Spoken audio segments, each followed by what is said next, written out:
अच्छा, हम सब ने बचपन में वो शेर और चूहे वाली कहानी तो जरूर सुनी होगी, है ना? पर कभी सोचा है कि इतनी सीधी सी कहानी आखिर पीढ़ियों तक हमारे दिलो दिमाग में जिंदा कैसे रह जाती है? यकीन मानिए, ये सिर्फ एक कहानी से कहीं कहीं ज्यादा है। तो इसका राज क्या है? देखिए, ये कोई जादू वादू नहीं है, बल्कि एक सोचा समझा एक गुप्त नुस्खा है। एक ऐसा फॉर्मूला जिसे बच्चों के दिल और दिमाग से जुड़ने, उन्हें कुछ सिखाने और हिम्मत देने के लिए सदियों से इस्तेमाल किया जा रहा है। और आज हम इसी नुस्खे के हर एक हिस्से को खोलकर देखेंगे। तो चलिए, इस सफर में हम 4 जरूरी बातों पर गौर करेंगे। कहानी की आवाज, बच्चों का ध्यान कैसे खींचा जाए, कहानी के संदेश का सार क्या है, और आखिर में इन सब को मिलाकर पूरा फॉर्मूला कैसे बनता है। तो सबसे पहली और सबसे जरूरी चीज, कहानी की आवाज। क्योंकि देखिए, आप क्या कह रहे हैं ये तो जरूरी है ही, लेकिन उससे भी ज्यादा जरूरी है कि आप उसे कैसे कह रहे हैं। यही तो कहानी की आत्मा होती है, उसकी लय, उसका अंदाज और वो शब्द जो चुने जाते हैं। जरा सोच कर देखिए, जब किसी बच्चे को कहानी सुनाई जाती है तो क्या आवाज एकदम सीधी सपाट होती है? बिल्कुल नहीं। आवाज में एक लय होती है, एक संगीत होता है। हैरानी वाले पलों में आवाज थोड़ी ऊंची हो जाती है, खुशी और एक्साइटमेंट साफ झलकती है। यही तो वो अंदाज है जो कहानी में सचमुच जान डाल देता है। और हाँ, जब शब्दों की बात आती है तो एक ही नियम है, सादगी सबसे अच्छी होती है। मकसद बच्चों को मुश्किल शब्दों से उलझाना नहीं है, बल्कि उन्हें एक ऐसी दुनिया में ले जाना है जिसे वो आसानी से समझ सकें। चलिए, एक क्लासिक उदाहरण से समझते हैं। अब इस लाइन पर गौर कीजिए। एक घने जंगल में एक बलशाली शेर रहता था। है ना, एकदम सीधी, सरल और कल्पना करने में आसान। कोई मुश्किल शब्द नहीं, बस एक साफ तस्वीर जो सुनते ही दिमाग में बन जाती है। यही तो है सादगी की असली ताकत। और पता है, कभी कभी कहानी सुनाने का सबसे ताकतवर तरीका क्या होता है? खामोशी।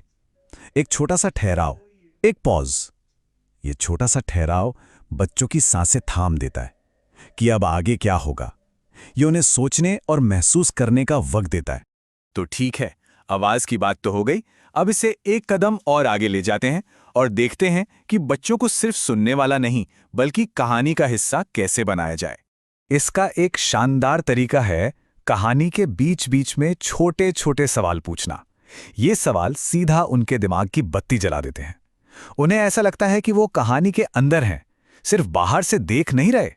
एक तरह से वो भी कहानी बनाने में शामिल हो जाते हैं। जैसे कि ये सवाल, अगर तुम वहां होते तो क्या करते? सुनने में तो ये बहुत मामूली लगता है ना? लेकिन ये एक सवाल बच्चों के लिए हमदर्दी और गहरी सोच का दरवाजा खोल देता है। वो उस किरदार की जगह खुद को रखकर सोचने लगते हैं। और हाँ, बात सिर्फ आवाज की नहीं है, सुनाने वाले के चेहरे के हाव भाव की भी है। जब खुशी के पल में कोई मुस्कुराता है या टेंशन वाले सीन में परेशान दिखता है, तो इससे बच्चों को एक इशारा मिलता है कि उन्हें कैसा महसूस करना है। सुनाने वाला एक तरह से उनका इमोशनल गाइड बन जाता है। देखिए, ये काम कैसे करता है।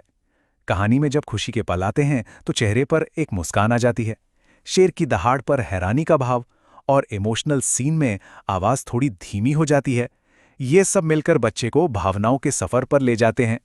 और अगर इस जुड़ाव को और भी मजेदार बनाना हो तो एक और तरीका है, 2 होस्ट्स का इस्तेमाल करना। एक मुख्य कहानी बताता है और दूसरा उस पर रिएक्ट करता है। जैसे एक कहता है शेर जाल में फंस गया, तो दूसरा समझाता है, देखा, इसीलिए हमें दूसरों की मदद करनी चाहिए। ये बातचीत कहानी को और भी दिलचस्प बना देती है।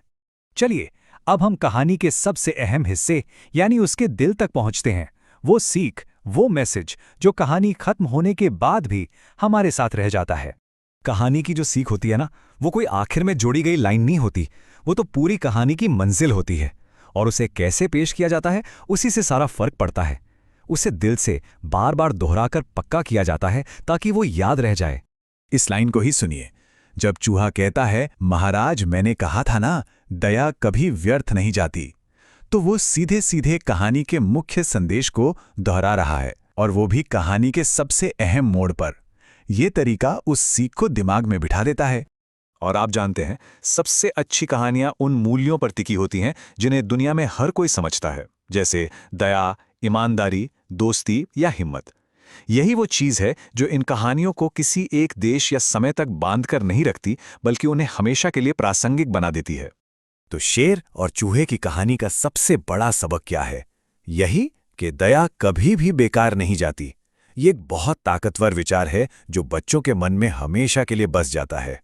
तो चलिए अब इन सभी धागों को एक साथ पिरोते हैं और देखते हैं कि चरित्र बनाने वाली इन कहानियों का पूरा फॉर्मूला आखिर दिखता कैसा है। तो ये हैं वो 4 स्तंभ, वो 4 पिलर्स जो किसी भी कहानी को एक यादगार सबक में बदल देते हैं। पहला, आवाज यानी भाव और सरल भाषा। दूसरा, बातचीत यानी सवालों से बच्चों को जोड़ना। तीसरा, संदेश, एक यूनिवर्सल सीख को दिल से दोहराना। और चौथा, फोकस, साफ सुथरे विजुअल्स और कहानी का स्मूथ फ्लो। और ये 4 स्तंभ असल में 8 बुनियादी सिद्धांतों पर टिके हैं, जो सब मिलकर एक मामूली सी कहानी को सीखने का एक मजबूत अनुभव बना देते हैं। और आखिर में यही तो इस पूरी बात का सार है। सबसे अच्छी कहानियां सिर्फ मन नहीं बहलाती, वो चरित्र बनाती हैं। ये तकनीकें सिर्फ कहानी सुनाने के तरीके नहीं हैं, ये अगली पीढ़ी के मूल्यों को आकार देने वाले औजार हैं। और ये बात कि कोई भी छोटा नहीं होता अगर उसके दिल में मदद की भावना हो, कहानी के इसी गहरे मतलब को सामने लाती है। बात कद या ताकत की नहीं, बात दिल में बसी मदद की भावना की है। और इसीलिए हम इस सवाल के साथ अपनी बात खत्म करते हैं। ये हमें याद दिलाता है कि कहानियां सिर्फ मनोरंजन का साधन नहीं है, वो एक बेहतर दुनिया बनाने के लिए हमारे सबसे ताकतवर औजारों में से एक हैं। तो सोचने वाली बात यह है कि अगली कहानी कौन सी होगी?